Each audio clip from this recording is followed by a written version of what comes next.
Thanks for watching. Don't forget to like, comment, share and subscribe to Al Wahid channel. أعوذ بالله من الشيطان الرجيم. بسم الله الرحمن الرحيم. قال الملأ الذين استكبروا من قومه لنخرجنك يا شعيب والذين آمنوا معك من قريتنا أو لتعودن في ملتنا قال أولو كنا كارهين قد افترينا على الله كذبا إن عدنا في ملتكم بعد إذ نجانا الله منها وما يكون لنا أن نعود فيها إلا أن يشاء الله ربنا وسع ربنا كل شيء علما على الله توكلنا ربنا افتح بيننا وبين قومنا بالحق وأنت خير الفاتحين. وقال الملأ الذين كفروا من قومه لئن اتبعتم شعيبا إنكم إذا لخاسرون فأخذتهم الرجفة فأصبحوا في دارهم جاثمين. الذين كذبوا شعيبا كأن لم يغنوا فيها الذين كذبوا شعيبا كانوا هم الخاسرين. فتولى عنهم وقال يا قوم لقد أبلغتكم رسالات ربي ونصحت لكم فكيف آسى على قوم كافرين. وما أرسلنا في قرية من نبي إلا أخذنا أهلها بالبأساء والضراء لعلهم يضرعون ثم بدلنا مكان السيئة الحسنة حتى عفوا وقالوا قد مس آباءنا الضراء والسراء فأخذناهم بغتة وهم لا يشعرون. ولو أن أهل القرى آمنوا واتقوا لفتحنا عليهم بركات من السماء والأرض ولكن كذبوا فأخذناهم بما كانوا يكسبون. أفأمن أهل القرى أن يأتيهم بأسنا بياتا وهم نائمون أو أمن أهل القرى أن يأتيهم بأسنا ضحى وهم يلعبون أفأمنوا مكر الله فلا يأمن مكر الله إلا القوم الخاسرون. أولم يهد للذين يرثون الأرض من بعد أهلها أن لو نشاء أصبناهم بذنوبهم ونطبع على قلوبهم فهم لا يسمعون. تلك القرى نقص عليك من أنبائها ولقد جاءتهم رسلهم بالبينات فما كانوا ليؤمنوا بما كذبوا من قبل كذلك يطبع الله على قلوب الكافرين. وما وجدنا لأكثرهم من عهد وإن وجدنا أكثرهم لفاسقين. ثم بعثنا من بعدهم موسى بآياتنا إلى فرعون وملئه فظلموا بها فانظر كيف كان عاقبة المفسدين. وقال موسى يا فرعون إني رسول من رب العالمين حقيق على أن لا أقول على الله إلا الحق قد جئتكم ببينة من ربكم فأرسل معي بني إسرائيل. قال إن كنت جئت بآية فأت بها إن كنت من الصادقين. فألقى عصاه فإذا هي ثعبان مبين ونزع يده فإذا هي بيضاء للناظرين. قال الملأ من قوم فرعون إن هذا لساحر عليم يريد أن يخرجكم من أرضكم فماذا تأمرون. قالوا أرجه وأخاه وأرسل في المدائن حاشرين يأتوك بكل ساحر عليم. وجاء السحرة فرعون قالوا إن لنا لأجرا إن كنا نحن الغالبين. قال نعم وإنكم لمن المقربين. قالوا يا موسى إما أن تلقي وإما أن نكون نحن الملقين. قال ألقوا فلما ألقوا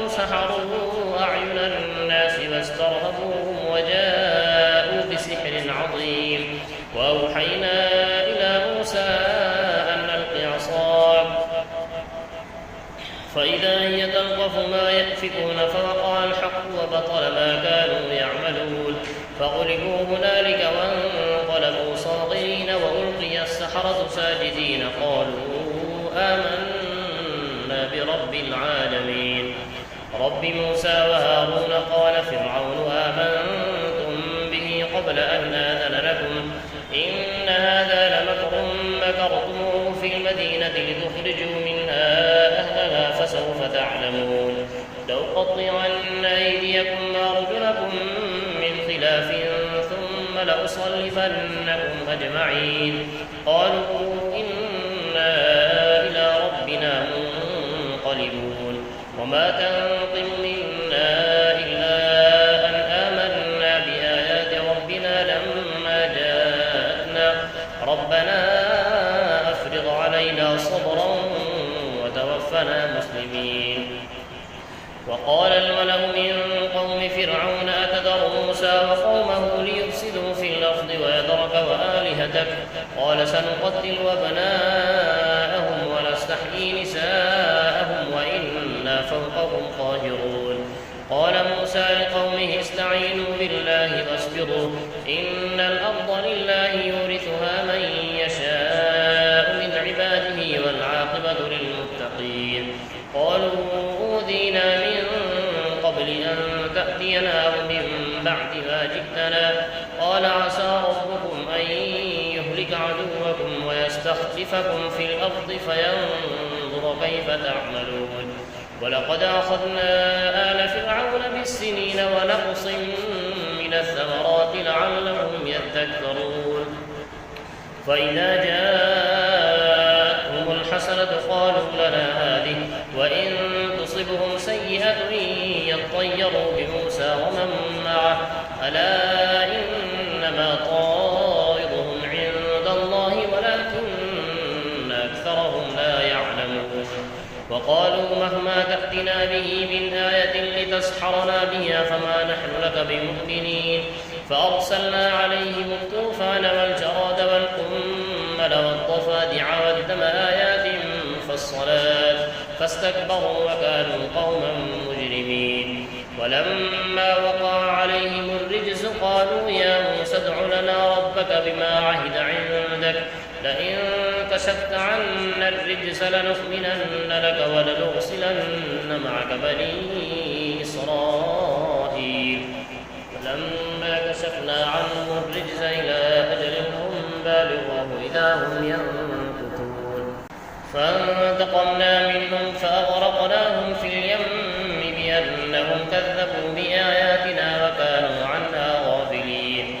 وأورثنا القوم الذين كانوا يستضعفون مشارق الأرض ومغاربها التي باركنا فيها وتمت كلمة ربك الحسنى على بني إسرائيل بما صبروا ودمرنا ما كان يصنع فرعون وقومه وما كانوا يعرشون. وجاوزنا ببني إسرائيل البحر فأتوا على قوم يعكفون على أصنام لهم قالوا يا موسى اجعل لنا إلها كما لهم آلهة قال إنكم قوم تجهلون. إن هؤلاء متبر ما هم فيه وباطل ما كانوا يعملون. قال أغير الله أبغيكم إلها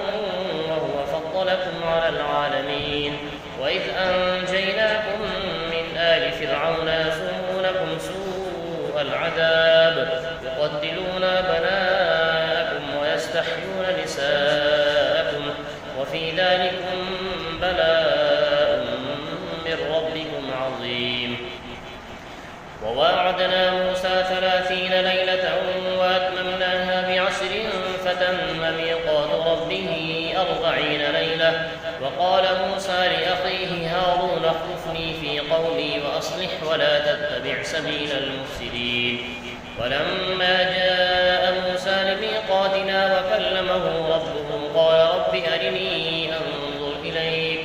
قال لن تراني ولكن انظر إلى الجبل فإن استقر مكانه فسوف تراني فلما تجلى ربه للجبل جعله دكا وخر موسى صعقا فلما أفاق قال سبحانك تبت إليك وأنا أول المؤمنين. قال يا موسى إني اصطفيتك على الناس برسالاتي وبكلامي فخذ ما آتيتك وكن من الشاكرين. وكتبنا له في الألواح من كل شيء موعظة وتفصيلا لكل شيء فخذها بقوة وأمر قومك يأخذوا بأحسنها سأريكم دار الفاسقين. سأصرف عن آياتي الذين يتكبرون في الأرض بغير الحق وإن يروا كل آية لا يؤمنوا بها وإن يروا سبيل الرشد لا يتخذوه سبيلا وإن يروا سبيل الغي يتخذوه سبيلا ذلك بأنهم كذبوا بآياتنا وكانوا عنها غافلين. والذين كذبوا بآياتنا ولقاء الآخرة حبطت أعمالهم هل يجزون إلا ما كانوا يعملون.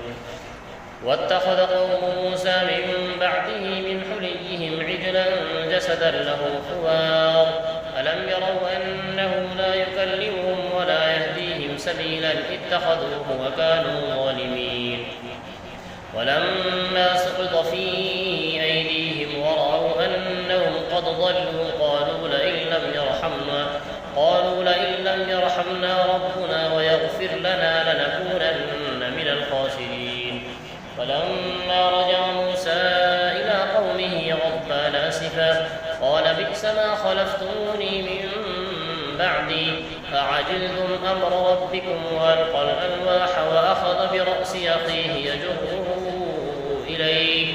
قال ابن أم إن القوم استضعفوني وكادوا يقتلونني فلا تشمت بي الأعداء ولا تجعلني مع القوم الظالمين.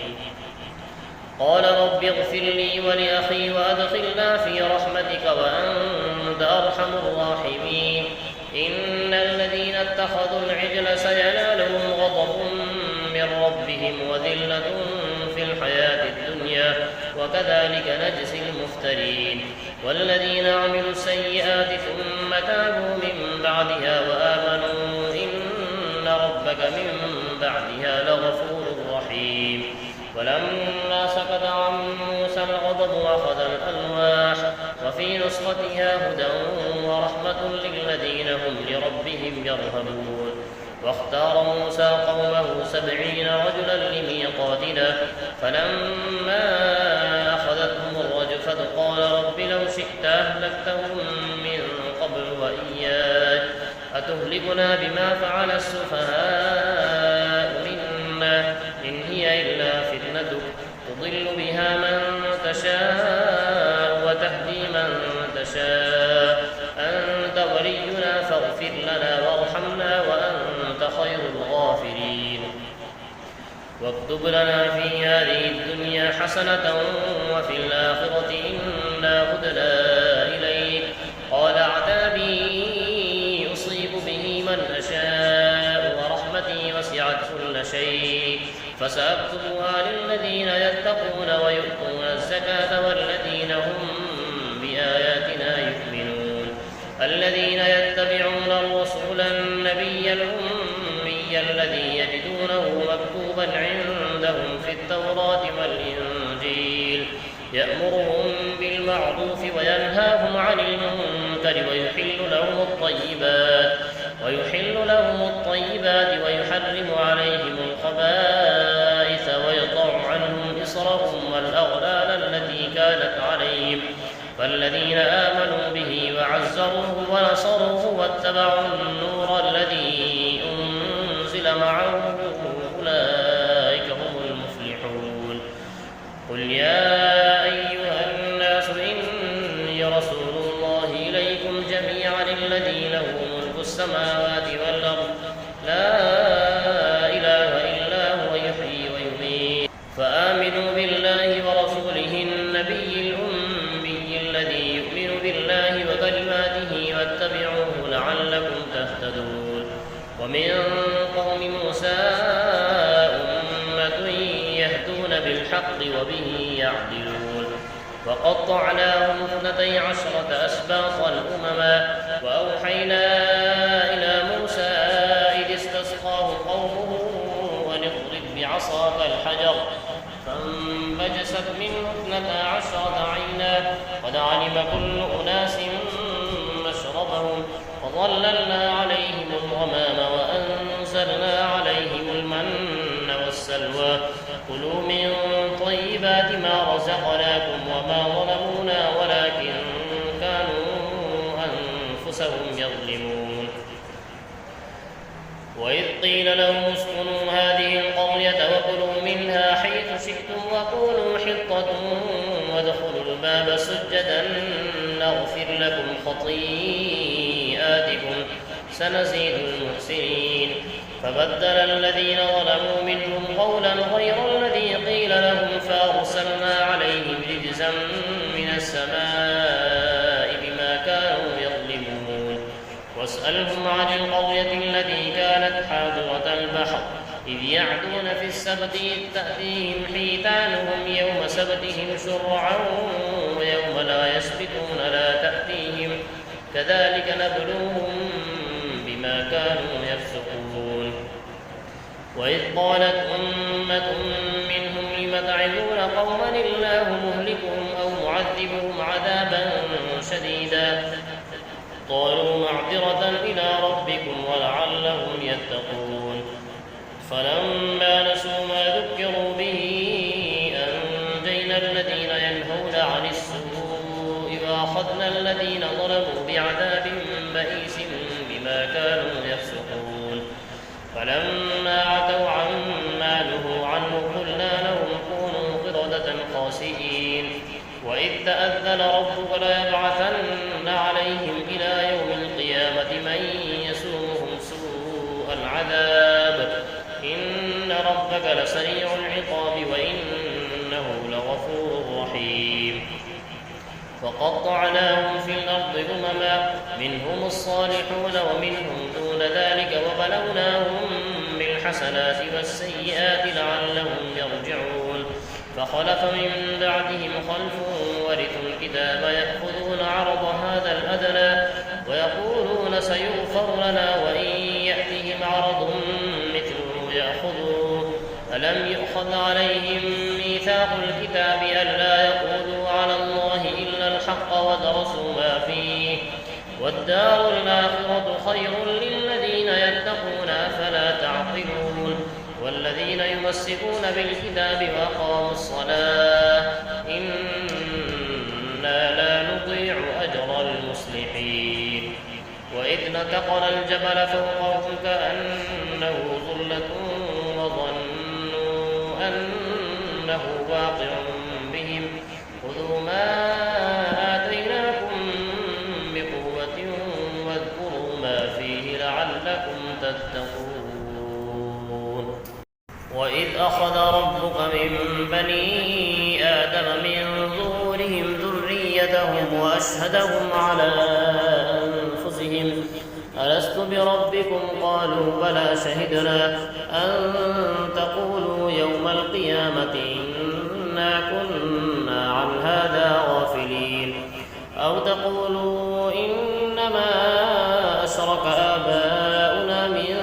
قبل وكنا ذرية من بعدهم أفتهلكنا بما فعل المبطلون وكذلك نفصل الآيات ولعلهم يرجعون واتل عليهم نبأ الذي آتيناه آياتنا فانسلخ منها فأتبعه الشيطان فكان من الغاوين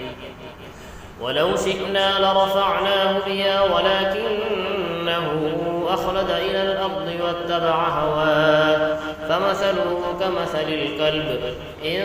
تحمل عليه يلهث أو تتركه يلهث ذلك مثل القوم الذين كذبوا بآياتنا فاقصص القصص لعلهم يتفكرون ساء مثلا القوم الذين كذبوا بآياتنا وأنفسهم كانوا يظلمون من يهد الله فهو المهتدي ومن يضلل فأولئك هم الخاسرون ولقد ذرأنا لجهنم كثيرا من الجن والإنس لهم قلوب لا يفقهون بها ولهم أعين لا يبصرون بها ولهم آذان لا يسمعون بها أولئك كالأنعام بل هم أضل أولئك هم الغافلون ولله الأسماء الحسنى فادعوه بها وذروا الذين يلحدون في أسمائه سيجزون ما كانوا يعملون وممن خلقنا أمة يهدون بالحق وبه يعدلون والذين كذبوا بآياتنا سنستدرجهم من حيث لا يعلمون وأملي لهم إن كيدي متين أولم يتفكروا ما بصاحبهم من جنة إن هو إلا نذير مبين أولم ينظروا في ملكوت السماوات والأرض وما خلق الله من شيء وأن عسى أن يكون قد اقترب أجلهم فبأي حديث بعده يؤمنون من يضلل الله فلا هادي له ويذرهم في طغيانهم يعمهون يسألونك عن الساعة أيان مرساها قل إنما علمها عند ربي لا يجليها لوقتها إلا هو ثقلت في السماوات والأرض لا تأتيكم إلا بغتة يسألونك كأنك حفي عنها قل إنما علمها عند الله ولكن أكثر الناس لا يعلمون قل لا أملك لنفسي نفعا ولا ضرا إلا ما شاء الله ولو كنت أعلم الغيب لاستكثرت من الخير وما مسني السوء إن أنا إلا نذير وبشير لقوم يؤمنون هو الذي خلقكم من نفس واحدة وجعل منها زوجها ليسكن إليها فلما تغشاها حملت حملا خفيفا فمرت به فلما أثقلت دعوا الله ربهما لئن آتيتنا صالحا لنكونن من الشاكرين فلما آتاهما صالحا جعلا له شركاء فيما آتاهما فتعالى الله عما يشركون أيشركون ما لا يخلق شيئا وهم يخلقون ولا يستطيعون لهم نصرا ولا أنفسهم ينصرون وإن تدعوهم إلى الهدى لا يتبعوكم سواء عليكم أدعوتموهم أم أنتم صامتون إن الذين تدعون من دون الله عباد أمثالكم فادعوهم فليستجيبوا لكم إن كنتم صادقين ألهم أرجل يمشون بها أم لهم أيدي يبطشون بها أم لهم أعين يبصرون بها أم لهم آذان يسمعون بها قل ادعوا شركاءكم ثم كيدون فلا تنظرون إن وليي الله الذي نزل الكتاب وهو يتولى الصالحين والذين تدعون من دونه لا يستطيعون نصركم ولا أنفسهم ينصرون وإن تدعوهم إلى الهدى لا يسمعون وتراهم ينظرون إليك وهم لا يبصرون خذ العفو وأمر بالعرف وأعرض عن الجاهلين وإما ينزغنك من الشيطان نزغ فاستعذ بالله إنه سميع عليم إن الذين اتقوا إذا مسهم طائف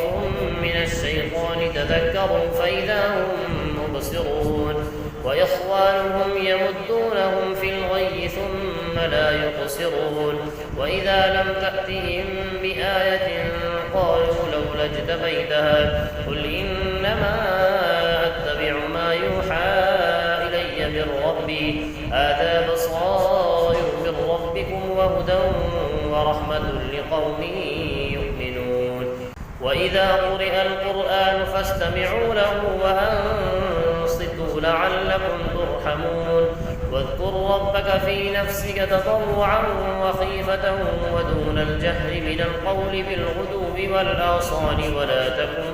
من الغافلين إن الذين عند ربك لا يستكبرون عن عبادته ويسبحونه وله يسجدون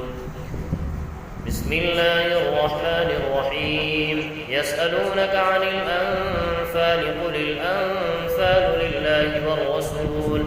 فاتقوا الله وأصلحوا ذات بينكم وأطيعوا الله ورسوله إن كنتم مؤمنين إنما المؤمنون الذين إذا ذكر الله وجلت قلوبهم وإذا تليت عليهم آياته زادتهم إيمانا وعلى ربهم يتوكلون الذين يقيمون الصلاة ومما رزقناهم ينفقون أولئك هم المؤمنون حقا لهم درجات عند ربهم ومغفرة ورزق كريم كما أخرجك ربك من بيتك بالحق وإن فريقا من المؤمنين لكارهون يجادلونك في الحق بعدما تبين كأنما يساقون إلى الموت وهم ينظرون وإذ يعدكم الله إحدى الطائفتين أنها لكم وتودون أن غير ذات الشوكة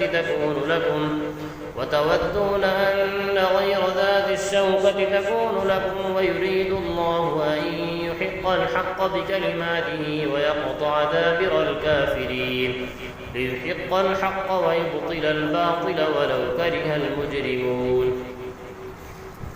إذ تستغيثون ربكم فاستجاب لكم أني ممدكم ب1000 من الملائكة مردفين وما جعله الله إلا بشرى ولتطمئن به قلوبكم وما النصر إلا من عند الله إن الله عزيز حكيم إذ يغشيكم النعاس أمنة منه وينزل عليكم من السماء ماء ليطهركم به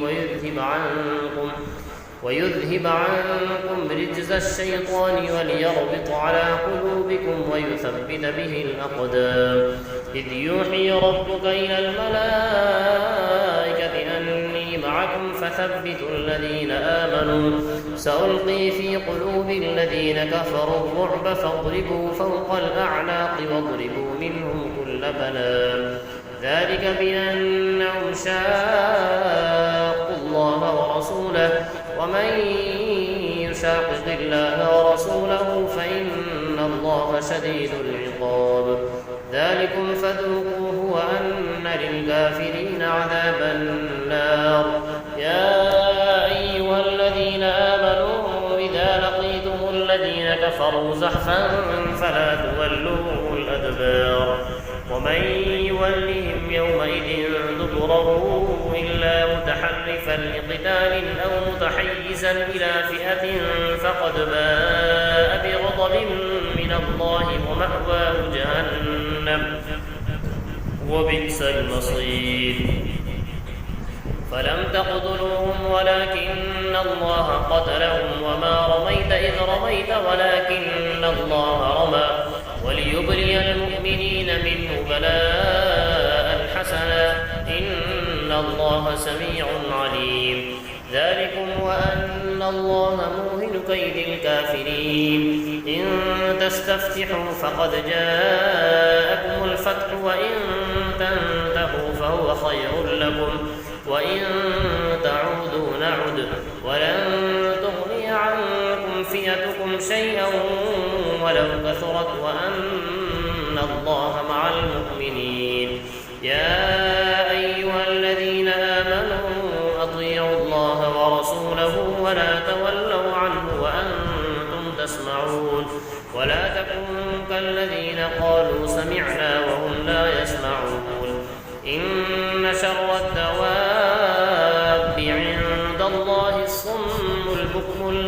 لا يعقلون ولو علم الله فيهم خيرا لأسمعهم ولو أسمعهم لتولوا وهم معرضون يا أيها الذين آمنوا استجيبوا لله وللرسول إذا دعاكم لما يحييكم واعلموا أن الله يحول بين المرء وقلبه وأنه إليه تحشرون واتقوا فتنة لا تصيبن الذين ظلموا منكم خاصة واعلموا أن الله شديد العقاب واذكروا إذ أنتم قليل مستضعفون في الأرض تخافون أن يتخطفكم الناس فآواكم وأيدكم بنصره ورزقكم من الطيبات لعلكم تشكرون يا أيها الذين آمنوا لا تخونوا الله والرسول وتخونوا أماناتكم وأنتم تعلمون واعلموا أنما أموالكم وأولادكم فتنة وأن الله عنده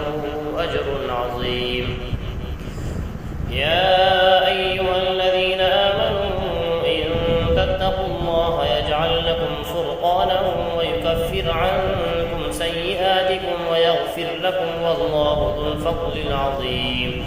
وإذ يمكر بك الذين كفروا ليثبتوك أو يقتلوك أو يخرجوك ويمكرون ويمكر الله والله خير الماكرين وإذا تتلى عليهم آياتنا قالوا قد سمعنا لو نشاء لقلنا مثل هذا إن هذا إلا أساطير الأولين وإذ قالوا اللهم إن كان هذا هو الحق من عندك فأمطر علينا حجارة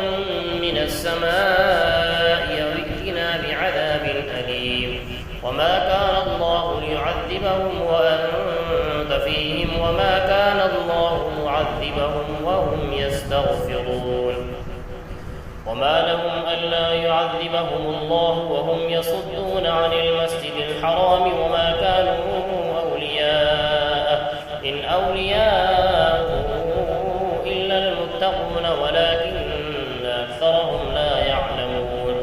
وما كان صلاتهم عند البيت إلا مكاء وتصدية فذوقوا العذاب بما كنتم تكفرون إن الذين كفروا ينفقون أموالهم ليصدوا عن سبيل الله فسينفقونها ثم تكون عليهم حسرة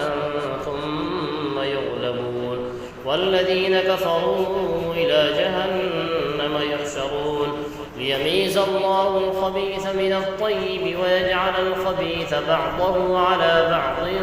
فيركمه جميعا فيجعله في جهنم